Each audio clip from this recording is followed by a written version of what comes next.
And we're live. Hello everyone, this is Dwight Woods, Jeet Kune Rebel, and this is, what is this, Independence Day, Special Thursday issue of the I Love Jeet Kune broadcast. So this one is about a current JKD issue and a little bit more on what Bruce Lee might have meant. So as you guys are logging in, I see Nick Cavallino is here, Bob Landers is here, Bill Sang, and Dale Barger, Kevin Taylor. If you guys would be kind enough to say where you're logging in from and hit the like button, and then hit the like button. Keep hitting the like button because I'm going to say a lot of stuff that you enjoy. I'm kidding. All right.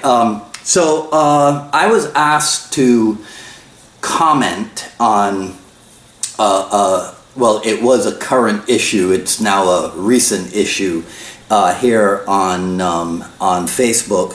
So it was a little back and forth between Chris Kent and Richard Burgess. I think that's how you pronounce his name. And it was the topic of James Lee being a co-creator of Jeet Kune. So if I got the story straight, the claim was made by Burgess. And Chris Kent responded that he had asked Linda Lee Caldwell if the claim could be substantiated, and she replied in effect that it's not, that only Bruce Lee was responsible for the creation of Jeet Kune, but that of course Bruce Lee would have credited his assistant instructors, his students, and his friends as having aided him in his personal martial arts growth and evolution. So for some people, that would have been enough, since Linda Lee was there through it all. But some people might question the capacity in which she was there, you know, whether she was an active JKD student or JKD practitioner or what have you. So I sometimes think that if you were not there, and if you're on the receiving end only of reported speech, then you can't really say with certainty, right, what's what, can you? And even if you were there, it's possible that unless the speaker explained to you his or her exact meaning, his or her exact context, then you still might not know what was meant by what was said, right? But the issue is now, it's over, right? And it's been relegated to the annals of another historic JKD squabble or so, right? I come from a culture where we were told, if you don't have anything nice to say about someone, then don't say anything at all. Now, it is a well-intentioned sentiment, but it's not always applicable. How do y'all say that? Applicable or applicable? I forget which one y'all say, right? Nor is it always a desirable sentiment. But I will say that I do not understand why some people have to disparage others when they get on social media, right? I'm not a big fan of the name calling, right?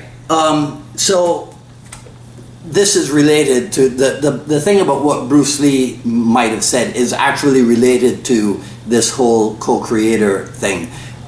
Page 51 of the commentaries book, right? Bruce Lee writes, martial art should not be passed on indiscriminately. So far, I have only 3 assistants teaching for me when I cannot personally be there. Taki Kimura, a friend and quality assistant, and most capable pupil and teacher for over 10 years, teaches occasionally in Seattle. James Lee, an ex-Gung Fu instructor, closed his school and has a club in Oakland. And Dan Inosanto teaches as a hobby here in his home in Southern California. So obviously this is a dated reference, right? But it still is relative. He says, both Taki and James are more steeped in the Chinese system because they met me at the earlier stage of my development. And consequently, whenever I see the two of them, I try to liberate them more from one way to walk the pathless path. Dan, a dedicated professional, met me during the midst of my evolution, though he has less training than either Taki or James. Now, if he wanted to, a guy could come along and he could use those words to point out that Inosanto seems to be closer to Bruce Lee when it comes to Jeet Kune than Taki and James Lee, Taki Kimura and James Lee. So maybe Inosanto is the guy to follow, except that Inosanto would call you an idiot, privately probably, right, for thinking in that way, because he would tell you that Seattle and Oakland have just as much to offer. Bruce Lee goes on page 52 to talk about losing faith in the Chinese classical arts, because, as he says, basically all styles are products of dry land swimming, even the Wing Chun school. So my line of training is more towards efficient street fighting with everything goes, wearing headgear, gloves, chest guard, shin and knee guards, etc. Now what's interesting, right, is that here I guess he's talking about, let's call it the JKD element, geared more towards efficient street fighting with everything goes. But I'm pretty sure that in Oakland they refer to the art as scientific street fighting. So actually, right, what's what, where is where, right?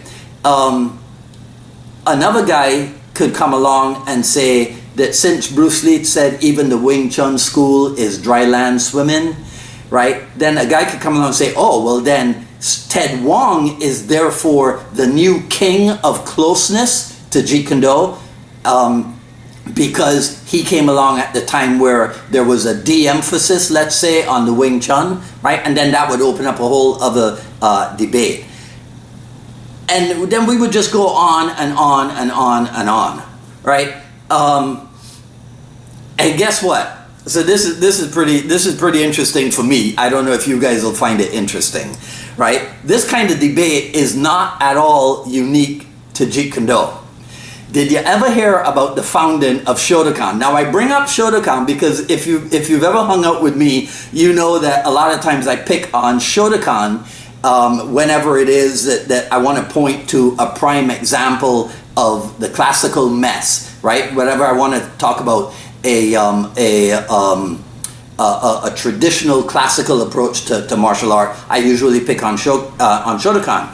But I heard from my friend Joseph Powell, who is my original source of Jeet Kune history, right? So Joseph Powell was researching stuff way before this thing called the internet, right?